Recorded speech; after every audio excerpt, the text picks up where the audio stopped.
여러분 제가 그 중학교 때 처음 요즘 애들은 뭐 어릴 때부터 영어를 배우지만 저희 때는 중학교 처음 들어갔을 때 ABC를 배웠거든요. 뭐 미리 과외하지 않는 이상은 중학교 때부터 영어를 배웠어요. 그때 그 배웠던 영어 가운데 열정이라는 단어가 있었어요. 영어로 뭐라고 말합니까? 패션이라고 하죠. PASSION, 패션. 예전에 그 영화 한 편이 더 개봉을 했어요. 더 패션 오브 더 크라이스트라고 하는 영화가 개봉을 했어요. 아시죠? 굉장히 예수님의 그 고난을 리얼하게 표현을 해서 어떤 분들은 보고 막 너무 속상하다는 분도 있었고 너무 리얼해서 힘들었다는 분도 있었고 그랬던데, 근데 제가 알고 있는 어떤 분이요, 요 더 패션 오브 더 크라이스트를 어떻게 번역했냐면 예수님의 열정이라고 표현했어요. 예수님의 열정이 아니에요, 그 뜻이. 근데 예수님의 열정이라고 해석한 분들도 있더라고요. 왜냐하면 그 패션이라는 단어가 열정인데 앞에 정관사 TH가 붙으면, 그리고 P를 소문자가 아니고 대문자 P로 쓰면 더 패션이 되잖아요. 요거 어떤 뜻이냐면 예수 그리스도의 순환을 의미하는 거예요. 패션이 아니라. 단어는 똑같은데 앞에 정관사가 붙느냐 안 붙느냐에 따라서 그리스도의 순환과 열정의 뜻이 달라져요. 그래서 정확한 뜻은 뭐냐면 더 패션 오브 더 크라이스트는 예수 그리스도의 순환, 이렇게 표현하시면 더 정확한 거죠. 그게 영화의 제목이에요. 그런 생각을 해봤어요. 아니 패션이라는 단어가 왜 열정도 되고 순환도 되나? 왜 고난도 되나? 그런 생각을 해봤어요. 아, 열정과 고난은 같은 뜻인가 보다. 혼자 그렇게 결론을 냈어요. 그냥. 왜 그렇게 똑같은 뜻인지 모르겠는데 순환이라는 뜻과 열정이라는 뜻이 같아요. 왜냐하면 누가 고난받는 줄 아세요? 열정 있는 사람들이 맞아. 그런 말 있잖아요. 튀어나온 못이 정으로 맞는다고. 열정 있는 사람이 눈에 튀는 사람들이 얻어맞거든. 그러니까 열정 있는 사람들이 고난이 있고 그냥 조용히 있는 분들은 있는지도 몰라. 그냥 앞에서 막 이 일 저 일 하다 보면 고난도 당하고 어려움도 당하고 그러는 거예요. 그래서 그런 것 같아요. 열정이 곧 순환이구나. 열정이 있으면 고난 당하나 보다. 이런 생각을 해봤어요. 성경에 나오는 인물 중에 가장 열정적인 인물이 누군지 아세요? 예수님이에요. 예수님. 왜냐하면 예수님은 30세까지 사생애를 사시고 3년 딱 공생애를 사셨는데 3년 동안 해야 될 일들을 딱 압축해서 쉬지 않고 일했어. 죽는 것까지. 그러니까 성경에서 가장 열정적인 분은 누구냐? 예수님이다. 그래서 일찍 돌아가셨나 봐. 너무 열정이 넘어서 사람들에게 적이 많아지는 거야. 대적자들이. 그래서 일찍 돌아가시지 않았는가라는 생각이 들어요.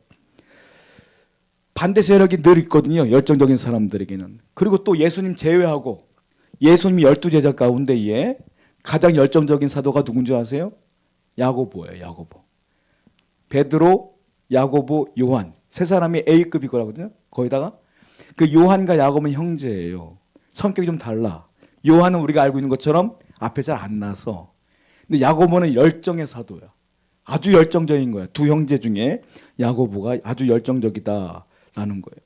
그런데 성경을 읽어보시면 알겠지만 12제자 가운데에 우리가 아까 제가 설명드린 것처럼 그냥 굳이 따지자면 A급 제자가 있어요. 누구예요? 베드로, 야고보, 요한. 이 세 사람은 세트야. 예수님이 어딜 가든지 간에 늘 같이 가. 그런데 희한하게요. 베드로에 관한 이야기는 성경에 많아요, 적어요? 많아요. 많어. 요한은요? 많아요. 야고보는요? 없어요. 야고보는. 야고보는 성경을 보세요. 거의 없어요. 아니 누군 얘기해요? 아니요. 야고보서가 있잖아요. 야고보서. 그 야고보서는 이 야고보가 쓴 게 아니에요. 예수님의 배다른 형제 야고보가 쓴. 아, 배는 같지 참. 예수님의 육신적인 동생 야고보가 쓴 거예요. 네, 큰일 날 뻔했네. 예수님의 육신의 동생 야고보 선생이 쓴 거예요. 그 야고보서요. 제자가 쓴 게 아니에요. 그러니까 야고보는, 예수님의 제자 야고보는 거의 없어요, 성경에. 생각해 보세요. 야고보에 대한 어떤 사건이 있었는가? 기억이 잘 안 나요. 베드로는 여러 가지 사건이 있잖아요. 막 3,000명 막 회개하고, 베드로 막 바울과 싸운 것도 일어나고, 막 공회에서 싸운 것도 일어나고, 다 보이잖아. 요한도 마찬가지잖아요. 근데 야고보는 뭔 일 했는지 모르겠어. 아니, 다 A급인데 왜 야고보는 없을까? 결론은 이거예요. 너무 일찍 죽었어요. 너무 일찍 죽었어. 그래서 쓸 일이 없어. 왜냐하면 최초의 선교사가 누굽니까? 스데반이에요. 사도행전 7장에 보면 스데반이 제일 먼저 죽죠. 그리고 사도행전 12장에 넘어가면 두 번째 죽은 사람이 있어요. 야고보예요. 예수님의 제자 중에서는 제일 먼저 순교한 사람이 야고보야. 신약 성경 전체에서는 두 번째 순교자가 야고보야. 그러니까 야고보가 한 일이 없어요. 쓸 일이 없어. 분명히 대단한 분인데 야고보에 대한 쓸 일이 없어. 왜 그러냐?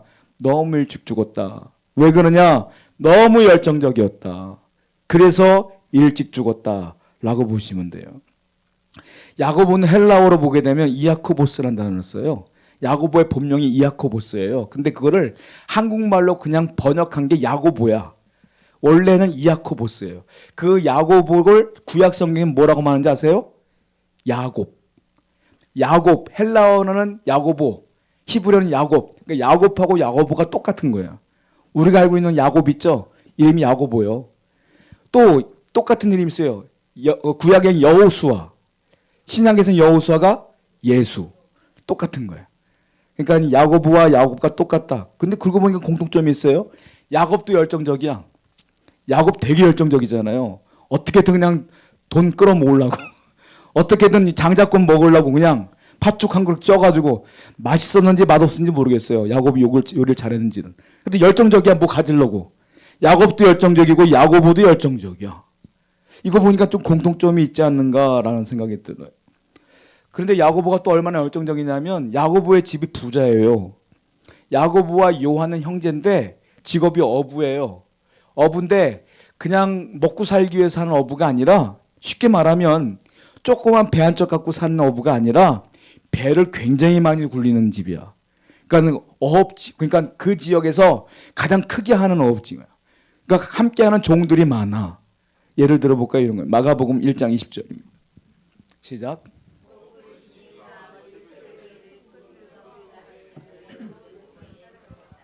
예수님이 불렀더니 야고보가요, 금을 버리고 아버지 뵈로 가. 근데 거기 세베대가 아버지거든요. 거기 아버지 말고 또 누가 있었어요? 품꾼. 품꾼들, 돈 주고 부려먹는 품꾼들도 있는 큰 배의 선장님이죠. 그러니까 굉장히 크게 하는 집이다. 나중에 예수님 신문 받을 때에 요한이 베드로 데리고 가거든요. 대제사장 뜰로. 대제사장하고 안면이 있어서 가는 거예요. 왜냐하면 그 물고기를 이 집이 대제사장 집에다 대는 집 거야. 그러니까 이 집이 굉장히 큰 부자란 말이에요. 여러분 생각해봐요. 재산이 없는 사람이 버리고 예수님 쫓는 게 편할까요? 재산이 많은 사람들이 다 버리고 예수님 쫓는 게 편할까요? 없는 사람이 훨씬 낫지. 내가 가진 게 많은데 다 버리고 예수님의 제자가 된다는 건 쉬운 거 아니에요. 예를 들어볼까요? 마태복음 19장 22절입니다. 시작. 부자 청년 아시죠? 다 버리고 날 쫓아라. 청년이 부자가 이김으로 근심하며 돌아갔대잖아요. 그 다음에 나온 말씀이 뭐래요? 부자가 천국에 가는 건 낙타 바늘길을 통과하는 것보다 어렵다. 그 뒤에 나오는 거야. 그러니까 내가 세상에 가진 게 많으면 예수 믿기 힘들다. 온전히 주님께 다 버리고 나가기 힘들다. 그런데 이걸 한 사람이 누구냐? 이게 야고보예요. 그러니까 얼마나 믿음이 좋은 사람이에요, 이 사람이. 얼마나 열정적인 사람이냐는 거예요. 불같은 사람이야. 그리고 우리가 알고 있는 것처럼 야고보와 요한의 별명이 뭐라고 그랬죠? 지난주에 제가 보아너게라 그랬어요. 왜냐하면 성격이 불같거든. 자, 성경 다시 한번 읽어볼게요. 누가복음 9장 54절입니다.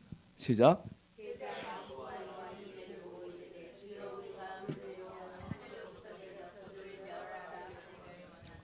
복음을 전도했더니 사마리아 사람들이 안 받아들여요. 그러니까 야고보와 요한이 화가 나갖고 주여 불을 내라고 다 죽여버릴까요? 이렇게까지 얘기한 거예요. 그래서 이 두 사람을 향해 예수님이 보아너게라 그랬어요. 둘 다 열정이 넘쳐. 근데 성격이 조금 달라. 요한은 좀 뒤에 있는 사람이고 조금 생각하는 사람이라면 야고보는 그냥 앞으로 나가는 사람이야. 함께 쉽게 말하면 제가 성격 얘기했잖아요. 약간 다혈질 같은 느낌인 거지. 야고보와 베드로가 성격이 좀 비슷해요. 약간 다혈질 같은 느낌이 들어요. 다혈질인 사람은요 오래 못 살아요. 왜냐하면 누구한테 맞아 죽든지 이 당시에 지금 말하는 거 많은 거예요. 이 당시에 누구한테 맞아 죽든지 아니면 자기가 열불나서 못 살아. 속 답답해서 못 살아. 다혈질인 분들은 그래요. 답답해. 늘 답답해. 그러니까 이러니까 야고보는 맨날 앞에 나가고 해야 되고 이러다 보니까 자꾸 눈에 띄어. 그러니까 야고보가 성질이 급해서 죽은 게 아니라 사실은 어떤 일이 있었냐면 예수님의 제자 중에서 일본 타라로 죽은 이유가 있어요. 왜냐하면 우리가 알고 있는 것처럼 이 야고보를 누가 죽였냐면 헤롯 왕이 죽였거든요. 우리가 알고 있는 헤롯은 여러 명이 있어요. 마태복음에 나와 있는 예수님이 태어났을 때 2살 이하의 아이들 다 죽인 헤롯이 있거든요. 그건 헤롯 대왕이라 그래. 그 사람을. 그리고 그 손자가 있어. 손자를 헤롯 아그리파 1세라고 하는데 야고보를 죽인 사람이 헤롯이야. 그러니까 손자야, 손자. 헤롯 아그리파 1세. 예수님 당시 나왔던 그 헤롯이 아니라 그 손자가 헤롯 왕으로서 이 야고보를 죽인 거다라는 거. 왜냐하면 이 사람은 똑똑한 사람이에요. 그러니까 막무가내로 사람을 몰아붙이는 게 아니라 정치력이 굉장히 좋아요. 그래서 이 헤롯 아그리파가 보니까 유대인들과 바리새인들과 잘 지내야지 자기 정권이 유지가 되는 거예요. 유대인들과 바리새인 힘이 있으니까. 그래서 어떻게 하냐면 유대인들과 바리새인들이 좋아하는 게 뭘까 고민해 보니까 예수 믿는 사람을 싫어하네, 바리새인들이. 유대인들이. 그렇잖아요. 그래서 너 어떻게 할까 하다가 예수 믿는 제자들 가운데 한 명을 죽여보자 생각한 거예요. 그래서 누굴 죽일까? 대표적인 사람을 죽여야지 하는데 베드로가 수제자잖아요. 베드로를 죽일까? 야고보를 죽일까? 고민한 거예요. 그러다가 베드로보다 야고보가 더 열정적이었던 것 같아요. 헤롯이 보았을 때. 그래서 야고보를 죽이자. 헤롯이 봤을 때는 베드로보다도 야고보가 더 대표적인 제자였을 거라고 본 것 같아요. 그래서 야고보를 죽입니다. 어떻게 죽였을까요? 칼로 죽여요. 사도행전 12장 2절입니다. 시작. 칼로 죽였다는 것은 우리가 옛날에 조선시대 보면은 망나니가 목을 잘라 죽이잖아요. 그렇게 죽였다는 거예요. 참수형이야, 참수형. 그렇게 야고보를 죽였다라는 거예요. 왜 하필 야고보일까? 베드로보다도 더 열정적인 게 야고보였기 때문에. 그래서 야고보를 죽인 것이다라는 거예요. 근데 재밌는 게 뭔지 아십니까? 오늘 본문을 보게 되면 아까 본문 살짝 보시면 알겠지만 야고보가 죽은 뒤에 베드로의 얘기가 나와요. 베드로는 옥에 갇혔어. 그런데 베드로 옥에 갇혔다가 우리가 알고 있는 것처럼 탈출하죠. 옥문이 열리고 베드로가 나가죠. 알고 보니까 누가 기도하고 있어. 그 장면 기억나시죠? 이게 이어져 나오는 거예요. 자, 야고보도 제자고 베드로도 제자고 야고보도 갇혔고 베드로도 갇혔어요. 근데 야고보는 죽었고 베드로는 살았네. 이거 어떻게 된 거예요? 뭐가 은혜입니까? 아니 야고보도 그렇게 열정적인 사람이고 대단한 사람인데 왜 죽었고 베드로는 왜 살았느냐는 거예요. 똑같은 제자인데. 살아도 은혜요, 죽어도 은혜라. 하나님 보실 때 죽어야 은혜가 되는 사람이 있고 살아야 은혜가 되는 사람이 있는 거예요. 그게 사명이에요. 하나님 보실 때에 어려움을 당하는 것도 은혜요, 평안한 것도 은혜라. 평안한 것도 나름대로 은혜고 어려운 것도 나름대로 은혜인 거다. 그냥 이렇게 생각하면 돼. 내가 환란이 있으면 난 야고보 사명이구나. 평안하면 난 베드로인가 보다, 살라나 보다. 그렇게 살면 돼. 우리 믿는 사람은 이것도 저것도 다 뭐다? 은혜라. 하나님이 그렇게 여러분들 살려주시고 있음을 알아야 된다. 야고보는 구체적으로 왜 죽었느냐 하면 그가 아무것도 모르고 이런 얘기를 한 적이 있어요. 야고보와 요한이 뭐라 합니까? 주님, 천국 가시면 우리 형제 중에 한 사람은 주의 좌편에, 한 사람은 주의 우편에 있게 해주세요. 그랬더니 주님께서 대답해 주시죠. 이게 뭔 말인지 네가 알고 하는 소리냐? 이렇게 물어봐요. 마가복음 10장 35절부터 38절 보세요. 시작.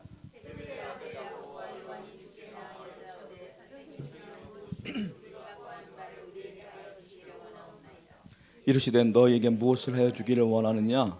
여짜오되 하나는 주의 우편에 하나는 주의 좌편에 앉게 하여 주옵소서. 예수께서 이르시되 너희는 너희가 구하는 것을 알지 못하는도다. 내가 마시는 잔을 앞에가 중요한 게 아니라 뒤에 예수님이 하신 말씀이 중요해요. 야, 네가 나랑 똑같이 동등하게 좌우에 앉으려면 내가 마시는 잔을 네가 마셔야 되고 내가 받는 세례를 네가 받아야 돼. 이 얘기를 했단 말이에요. 자, 39절 다시 한번 읽어봐요. 시작.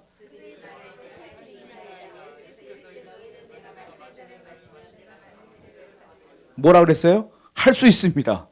할 수 있습니다. 그랬더니 주님께서 그래?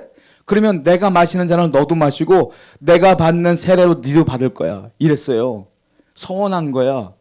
그 예수님이 마시는 잔이 무엇이고 예수님이 받는 세례가 뭔 줄 알아요? 십자가의 죽음이에요. 너 죽는다 이 말이에요. 이것도 모르고 그냥 자리만 생각해서 내가 앉게 해주세요 했더니 나랑 똑같이 죽을 거야. 그래서 죽은 거예요.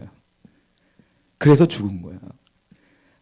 그래서 죽어도 은혜고 살아도 은혜예요. 왜? 죽는 것도 하나님 말씀대로 죽은 거고 사는 것도 하나님 말씀대로 사는 거예요. 저는 장담하건대 여러분들이 하나님 믿는 사람으로서 하나님께 사랑을 받아요. 믿습니까? 하나님 여러분을 떠나지 않아요. 그런데도 어렵고 힘든 건 다 사명이 있고 이유가 있는 거예요. 그것도 은혜라. 은혜로 받아들이다 보면 진짜 여러분들도 이해할 수 있는 은혜들이 나타나게 될 줄로 믿습니다. 그때까지 참고 기다려야 된다는 거예요. 자, 중요한 게 있어요. 야고보는 예수님 제자될 때부터 죽을 때까지 열정으로 살던 사람이에요. 우리 예수님께서 우리가 요한계시록에서 봤던 것처럼 뭐라고 말하죠? 3장 15절 말씀 읽어볼게요. 시작.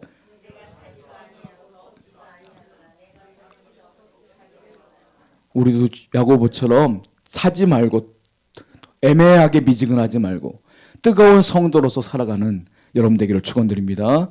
기도하겠어요.